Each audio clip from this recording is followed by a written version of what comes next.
Tal dia com avui d'ara fa 2 anys, una tempesta de neu abundant seguida de fort vent deixava una gran empremta a la demarcació de Girona.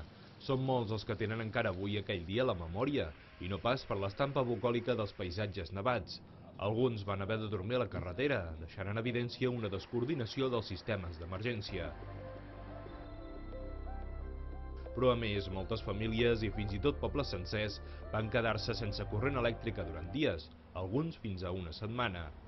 En els 24 mesos que fa des d'aquell fet han estat moltes les actuacions que s'han portat a terme, però també són moltes les veus que asseguren que davant d'una situació semblant hi tornaria a haver destrosses.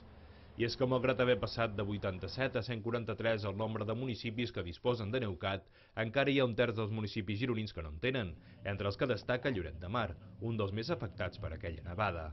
Pel que fa a la xarxa elèctrica, que es va acabar de reparar del tot 4 mesos després, les mateixes companyies com FECSA i Endesa han endurit els criteris de construcció i seguretat, però encara falta, segons alguns enginyers, un enduriment de la reglamentació al respecte.